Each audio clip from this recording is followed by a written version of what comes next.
So now it's time to record your B melody. We're at the point now where we've completed putting the vocal part above your score. We've recorded in an A melody, so you've experimented with the C major pentatonic, come up with an A melody, and now it's time to come up with one for your B section.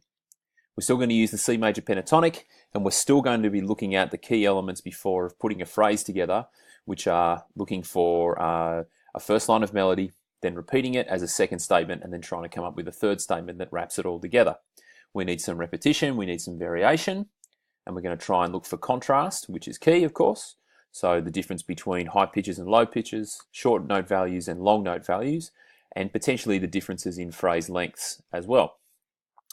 So over here, I've begun my B section melody.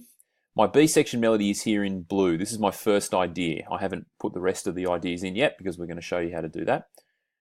So you'll notice first that the melody continues on with, it's now minims and crotchets and semi-breves. That's a contrast from what I did earlier in this first statement here. This first statement was relatively shorter note values. So it was in crotchets and quavers with some use of crotchet rest. Now down here you can see that the phrases flow, they're a little more flowing. They're in longer note values. So I've replaced the crotchets with minims. Although down here I do have some crotchets, but there's no quaver notation at all, and I've got a semi-breve in here. The other thing that's missing is that there's no rests, so it's sort of the whole phrase flows nicely.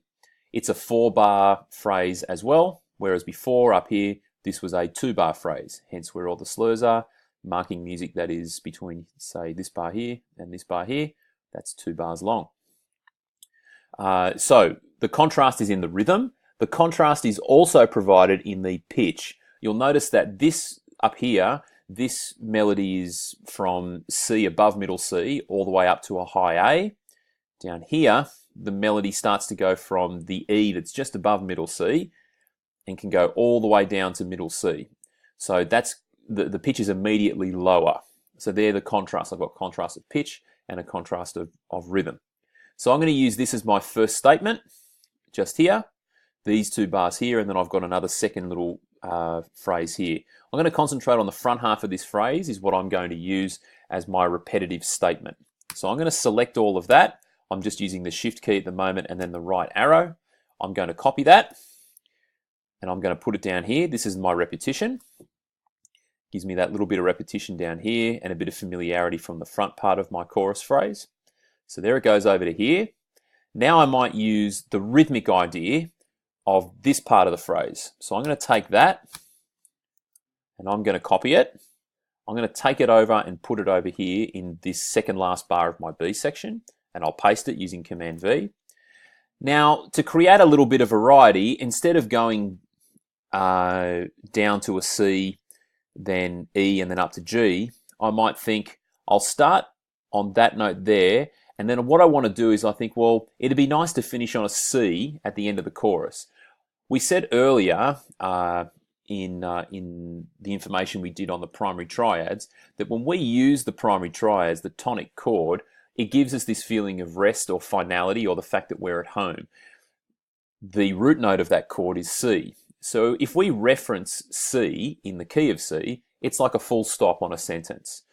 So what we want to try and do with our melody is, it'd be nice in this case to finish on the tonic. So let's put the tonic up to here.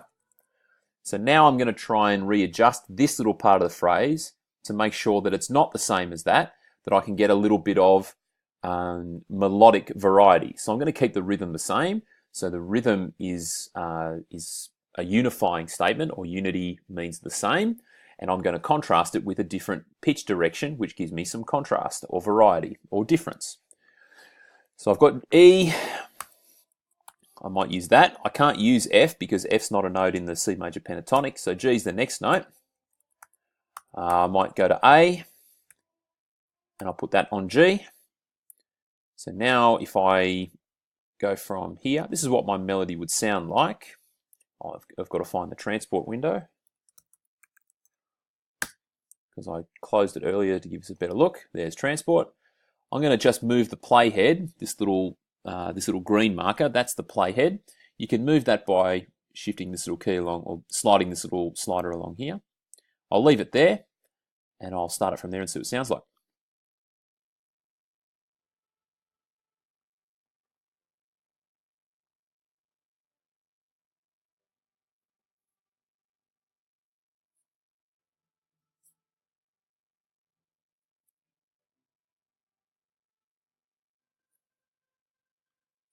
Okay, so it works for the moment. It's the basis for my B section melody. It gives me a nice contrast of rhythm and pitches. It has a nice little full stop here finishing on the tonic of the tonic chord. And it provides some rhythmic contrast and some pitch contrast. In the next video, I'm going to show you how to finesse your melodies to make sure that they have the right note choices and they fit well with your chords. But go ahead and write your B melody, and I look forward to seeing what you can come up with.